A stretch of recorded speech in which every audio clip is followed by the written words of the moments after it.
In the previous video, we showed you how to simulate additive manufacturing in a single layer in Abaqus. Now, let's take it a step further and create a multi-layer additive manufacturing simulation. If you haven't watched that video yet, make sure to check it out first. There's a link in the description. Let's dive in. So now we open the previous file. We have it here. We don't want to mess with it, so we copy the model.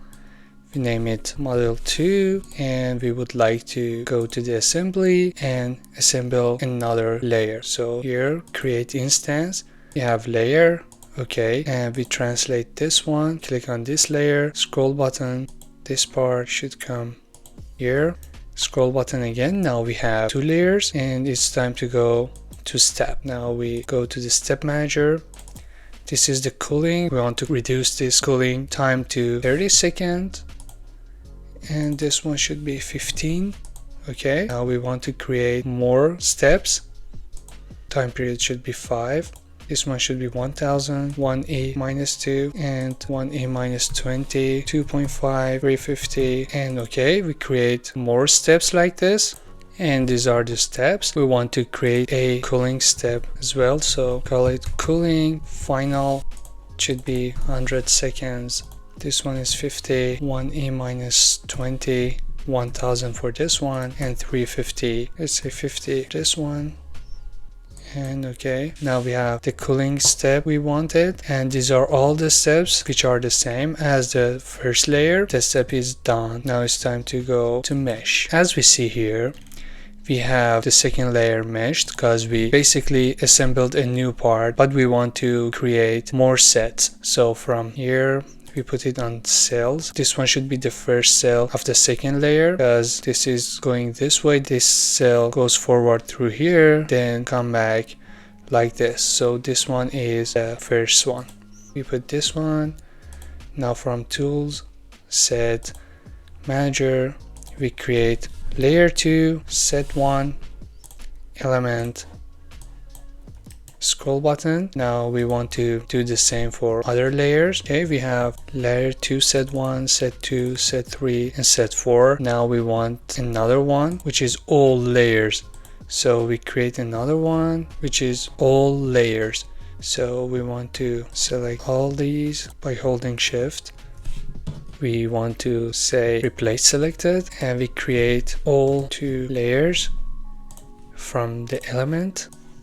We select them, scroll button. Now we have this one. Okay, these are the sets that were required for this, and now we can jump back to interaction. From here, the interaction manager, we want to create interactions like the previous one. So I create interaction number 6 because I want it to be in order. Model change, and it should start from step 7. Continue. This one must be element, reactivated.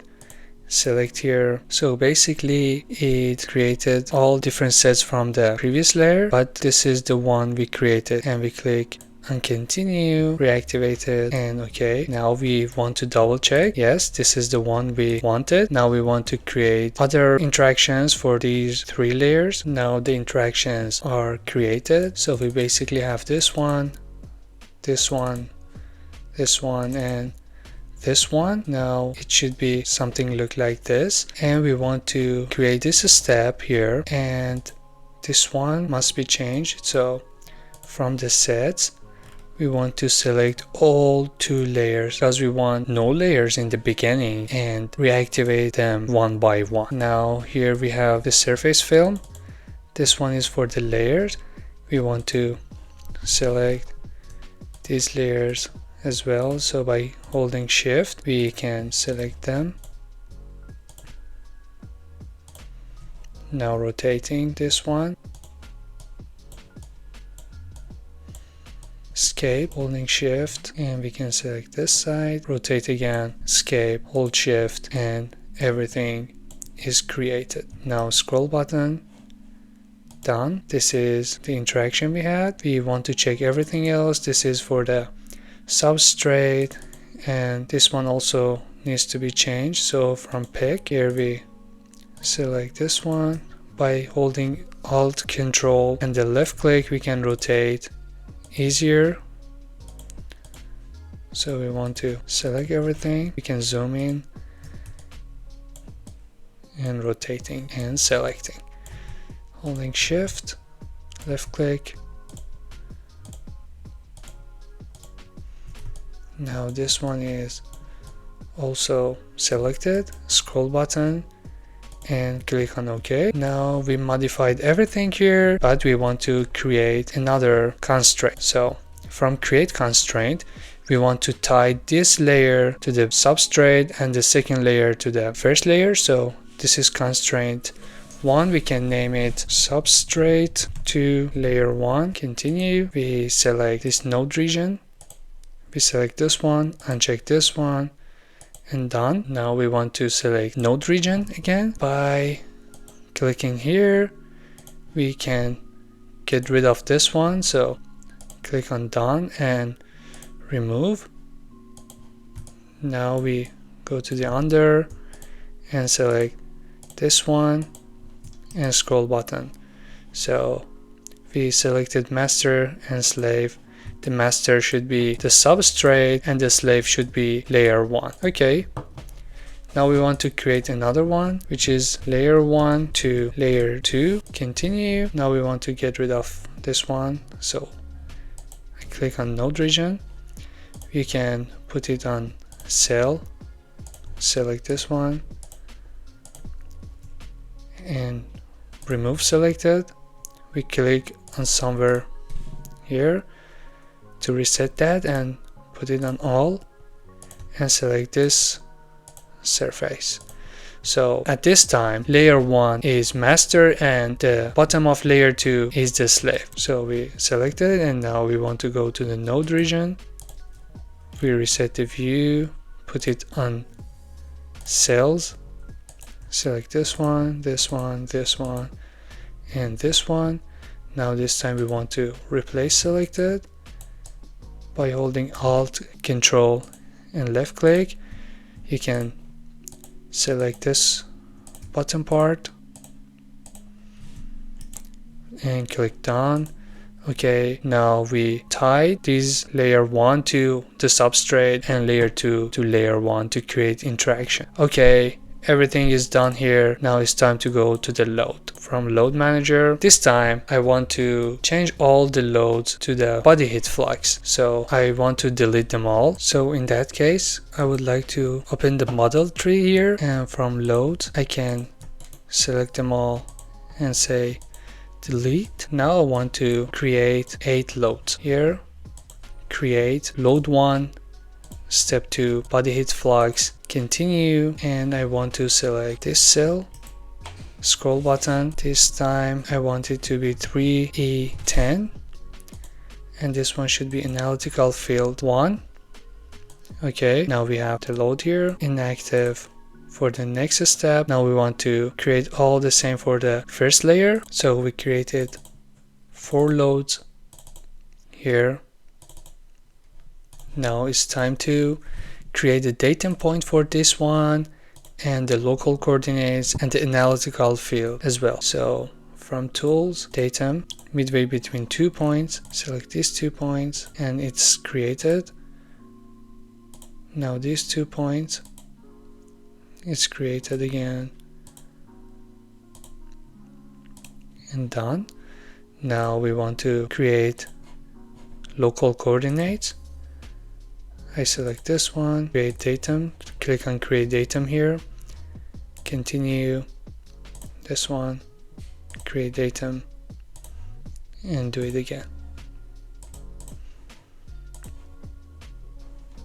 Okay, now we have the local coordinates for the second layer. From here fields in the model tree, we have different analytical fields.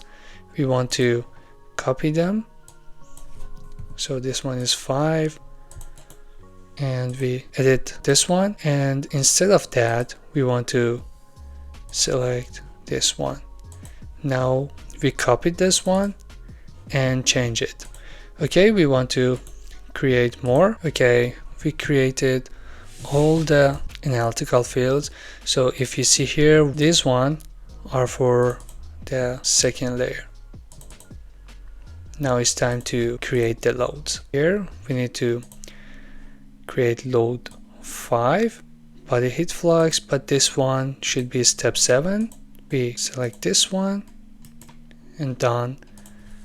This is the same 3E10, but this one should be analytical field 5. So we create other loads for the second layer and it should look like this. So we double check. This is load 1 from layer 2 and it should be this one and this one. Oops, this load is not deactivated, so just to make sure, yeah. Okay, now everything is done. It's time to go and submit the job.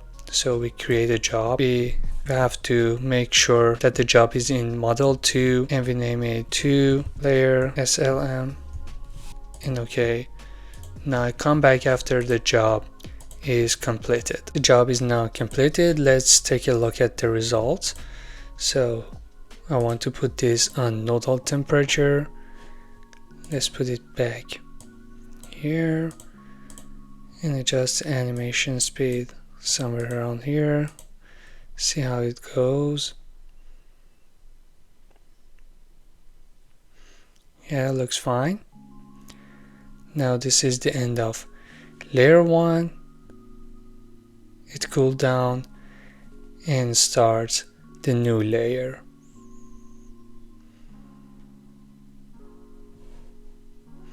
I stop the animation here. As we see, it cooled down to the room temperature. Easy as that, we could simulate a multi-layer additive manufacturing. Now you feel free to go and create more layers to see how it goes. Other thing that we can do is to go from XY data, ODP field output, and here we can have it on unique nodal temperature 1,1, and we can, from here we can select selected frames and let's go to the last cell of the first layer, like somewhere around here. We can select this one and add this, and we can go to this one, select this one and say add selection and plot them to see how it goes.